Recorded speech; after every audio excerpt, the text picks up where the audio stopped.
तो आपको बता दें कि उत्तर भारत के कई राज्यों में बारिश का दौर जारी है और आने वाले दिनों को लेकर भी अलर्ट जारी किया गया है। ऐसे में एहतियात बरतना बेहद जरूरी है। इस मामले पर और ज्यादा जानकारी देने के लिए हमारे संवाददाता लगातार हमारे साथ जुड़ रहे हैं। अरुण सैनी हमारे साथ जुड़ गए हैं और ज्यादा जानकारी के साथ। जिस तरह से बारिश का दौर जारी है अरुण, खासतौर पर उत्तराखंड की बात करें या पहाड़ी राज्यों की बात करें, मुश्किलें लोगों की बहुत ज्यादा बढ़ गई हैं। आज की स्थिति क्या कुछ कहती है?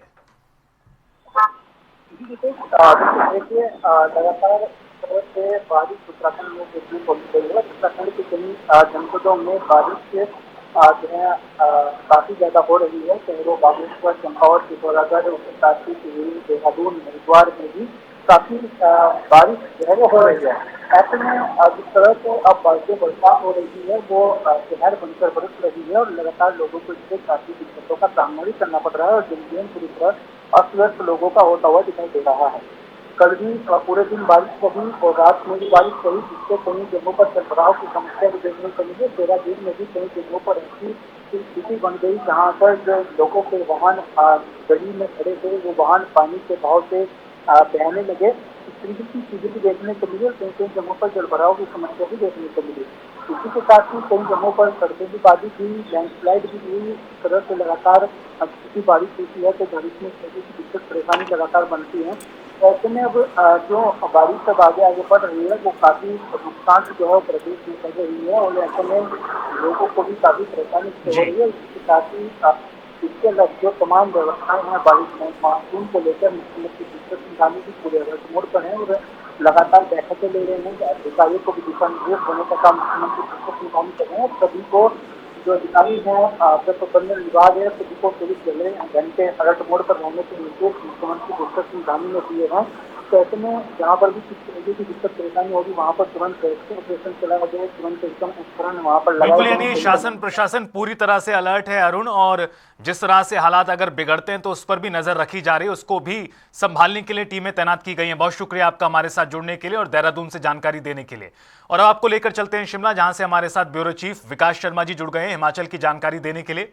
विकास जी, जिस तरह से मानसून का असर दिखाई दे रहा है खास तौर पर पहाड़ी इलाकों में, राज्यों में, वो हर बार की तरह पिछले सालों की यादों को ताजा कर देता है, कुदरत का कहर दिखाई देता है। इस वर्ष की बात करें, इस मानसून की बात करें तो किस तरह से स्थिति इन दिनों बिगड़ी हुई है?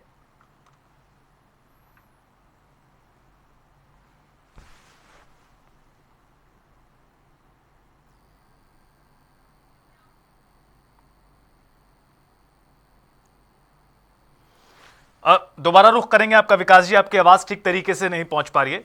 तो उत्तर भारत के राज्यों में बारिश का असर काफी ज्यादा पड़ रहा है, लोगों की मुश्किलें काफी ज्यादा बढ़ गई हैं। एक तरफ पहाड़ी इलाकों में लगातार भारी बारिश, भूस्खलन और एक के बाद एक घटनाएं दर्ज हो रही हैं, तो वहीं मैदानी इलाकों में भी बारिश का असर इतना ज्यादा है कि कई कई फीट पानी भरता हुआ नजर आ रहा है। शहरी इलाकों में, ग्रामीण इलाकों में तमाम जगहों पर जलभराव की स्थिति इन दिनों बनी हुई है। खासतौर पर आज की जो तस्वीरें सामने आई हैं उत्तर भारत के कई राज्यों की, फिर चाहे प्रयागराज की बात करें, इसके अलावा अन्य राज्य और अन्य जिले उत्तर प्रदेश के, जहां पर काफी ज्यादा बारिश का असर आज दिखाई दे रहा है। उधर आप देहरादून की तस्वीरें देख पा रहे हैं, कितना ज्यादा पानी आ चुका है बारिश के बाद, और सैलाब की तरह पानी दिखाई दे रहा है सड़कों पर भरा हुआ, जिससे आने जाने वाले तमाम लोगों को दो चार होना पड़ रहा है। उत्तर प्रदेश के 25 शहरों में आपको बता दें कि अलर्ट जारी किया गया है। इस तरह से स्थिति बिगड़ी हुई है। 14 राज्यों में भारी बारिश का अलर्ट है। उत्तराखंड में नदियां उफान पर हैं, ऋषिकेश में बारिश से हालात बिगड़े हुए हैं।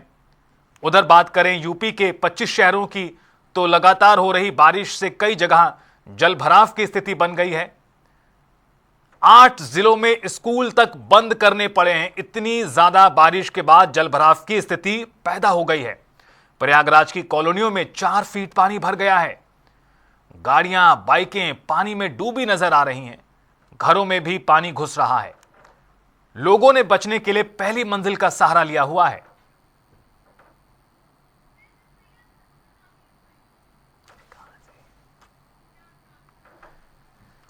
और इस बीच प्रयागराज से हमारे संवाददाता सैयद मोहम्मद आमिर हमारे साथ जुड़ गए। किस तरह से मुश्किलें बढ़ी हुई हैं प्रयागराज में सैयद? चूंकि तस्वीरें जिस तरह से हम देख पा रहे हैं घरों में पानी भर गया है, कई कॉलोनियों में 3 से 4 फीट पानी भरा हुआ है और लोग इस कदर परेशान हैं कि पहली मंजिल पर रहने को मजबूर हैं। देखिए, इस तरह से पानी जो बरसात हुई है उसके कारण कहीं ना कहीं प्रयागराज वासी घरों में कैद हो गए हैं और समस्या कहीं ना कहीं लोगों की बढ़ी है। बता दें, प्रयागराज में पिछले 24 घंटे से बारिश हो रही है रुक रुक कर, और ऐसे में लोगों घरों में रहना मजबूरी है और साथ ही सड़कों पर जल भराव देखने को मिला है। कई थाने डूब गए हैं। जार्जटाउन सबसे पॉश इलाका कहलाता है, मगर पूरे थाने परिसर में पानी भरा दिखाई दिया तो शहर की सड़कों पे दिखाई दिया पानी भरा।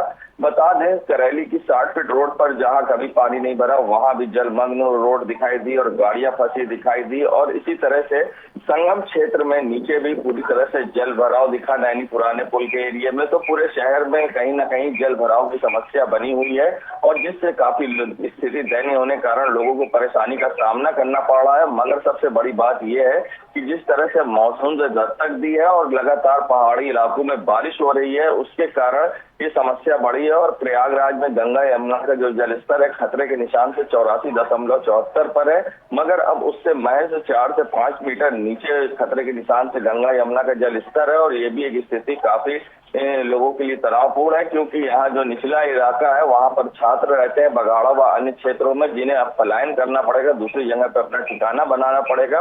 इसी तरह से करैली के जेके आशियाना के नगर की जो कॉलोनी है, जिसे गड्ढा कॉलोनी भी कहा जाता है, वहाँ एक एक फ्लोर तक पानी आ गया है और लोग छत पर रहने के लिए मजबूर है। एनडीआरएफ की टीम और करैली पुलिस की टीम ने वहां पर पहुंचकर लोगों को रेस्क्यू करा और जो लोगों को बाहर निकाला। मगर कुछ लोगों में ये भी खतरा है कि घर को अगर हम छोड़ के चले जाते तो चोरी इस तरह की खतरा को देखते हुए वहां से लोग अपने घरों की छतों पर रह रहे हैं, टीन के शेड और पन्नी के शेड बनाकर। फिलहाल ये समस्या प्रयागराज में बनी है और अधिकारियों पर अब जो जनप्रतिनिधि है सवाल खड़ी कर रहे हैं। उनका कहना है कि अधिकारी मस्त है और जनता त्रस्त है। इस तरह के स्लोगन के साथ अब लोगों में आक्रोश देखने को मिल रहा है। अब देखना होगा कि प्रयागराज की जनता को कब राहत मिलती है, क्योंकि बरसात से लगातार हो रही है। और बीते कल की अगर बात करें तो प्रयागराज से लेकर वाराणसी तक पूरी रात बारिश हुई है, और जो बारिश हुई है वो काफी दिनों बाद देखने को मिली है। जो मानसून है वो लगातार प्रयागराज में बना हुआ है। अब देखना होगा कैसे राहत मिलती है। जी बिल्कुल, राहत कब तक मिलती है ये देखने वाली बात रहेगी। आप बने रहिए सैयद हमारे साथ। इस बीच एक बार फिर से रुख करते हैं शिमला का। ब्यूरो चीफ विकास शर्मा जी दोबारा जुड़ गए हमारे साथ। विकास जी, बताएं किस तरह की स्थिति है शिमला हिमाचल प्रदेश की।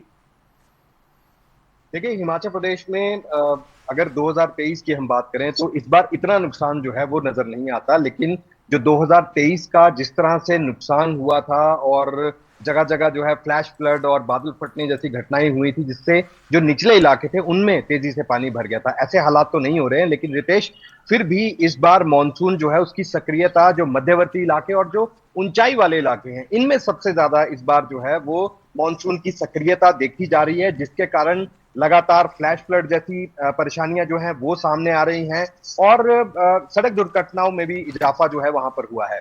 196 लोगों की प्राकृतिक आपदाओं में मौत अब तक 30 तारीख से लेकर, यानी कि जब से मानसून आया था तब से लेकर अब तक जो है वो रिपोर्ट की गई है। 17 अगस्त तक का ये डेटा है और ये बताया गया है मौसम विभाग की तरफ से भी कि इस बार सामान्य या सामान्य से कम मानसून रहने का अनुमान लगाया गया था पहले भी, और आज भी मौसम विभाग यही बात कह रहा है। रितेश, एक बात और है कि मानसून की बारिश अब तक जो है वो बहुत ज्यादा दिखाई दे रही है, लेकिन जो आंकड़े हैं वो ये कहते हैं कि अभी भी 9% पूरे हिमाचल प्रदेश में सामान्य से कम बारिश जो है अब तक रिकॉर्ड की गई है। और ये नंबर जो है वो अपने आप में हैरान परेशान करने वाला है। और जो ऊंचाई वाले इलाके हैं जिनमें जिले, अगर जिला वर्ग में बात करूं तो चंबा जिला है, लाहौल स्पीति जिला है, किन्नौर जिला है, या जो मनाली के ऊपरी क्षेत्र हैं या कुल्लू जिला के जो ऊपरी क्षेत्र हैं, वहां पर लगातार फ्लैश फ्लड और बादल फटने जैसी घटनाएं जो हैं वो सामने आ रही हैं। जगह जगह लैंडस्लाइड होते हैं और कई बार तो लोगों की जान तक उसमें चली जाती है। कई हादसे और कई ऐसे वायरल वीडियोस जो हैं इस बात की गवाही देते हैं। तस्वीरें आपको मैं दिखाऊं, देखिए मेरी मौजूदगी शिमला में है और आप इस समय शिमला का मौसम देखिए। ये निचले जो इलाके हैं उसकी तस्वीर जो है वो मैं आपको दिखा रहा हूं। यहाँ से आप तस्वीरें देखिए किस तरह से धुंध के आगोश में जो है वो शिमला शहर है। और जो सरकारी आंकड़े कहते हैं इसमें अभी तक जो है 105 सड़कें बंद हैं, 36 बिजली के ट्रांसफार्मर जो हैं उन पर अभी तक जो है वो काम चल रहा है कि किस तरह से तेजी से बहाल उनको किया जाए। और पेयजल की परियोजनाएं भी 15, हालांकि नंबर जो है वो बहुत कम इस बार देखने के लिए मिल रहा है कि जो दिक्कतें लोगों को, जो मूलभूत सुविधाएं हैं वो यहाँ पर नहीं मिल पा रही हैं। लेकिन राज्य सरकार का यह दावा है कि युद्ध स्तर पर काम किया जा रहा है और जल्द ही जो भी बहाली के लिए ये बिजली के ट्रांसफार्मर्स हैं या पीने के पानी की जो परियोजनाएं हैं इनको बहाल कर दिया जाएगा।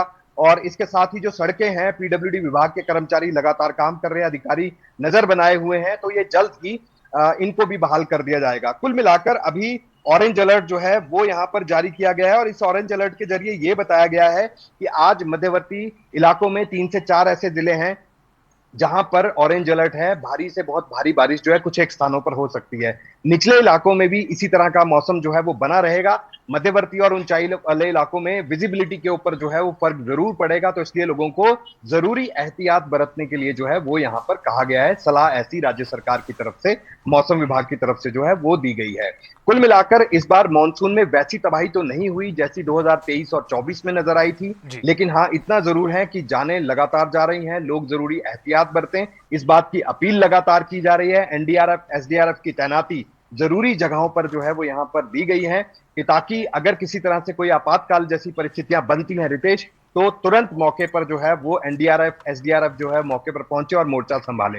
फिलहाल अभी मॉनसून की सक्रियता जो है वो आने वाले दिनों में और बढ़ेगी और ये कहा जा रहा है कि 24 अगस्त तक इसी तरह का मौसम जो है वो राज्य में यानी हिमाचल प्रदेश में बना रहेगा। बिल्कुल, यानी मॉनसून पूरी तरह से एक्टिव है और इसका असर भी साफ साफ नजर आ रहा है। बहुत शुक्रिया आपका विकास शर्मा जी हमारे साथ जुड़ने के लिए और तमाम तस्वीरें और जानकारी के लिए। सैयद आपका भी बहुत शुक्रिया प्रयागराज से जानकारी देने के लिए। तो देखिए, उत्तर भारत के कई राज्यों में स्थिति इन दिनों काफी ज्यादा मुश्किलों भरी बनी हुई है आम लोगों के लिए, चूंकि लगातार बारिश की वजह से जनजीवन काफी ज्यादा अस्त व्यस्त नजर आ रहा है और ऐसे में जरूरी है अलर्ट रहना।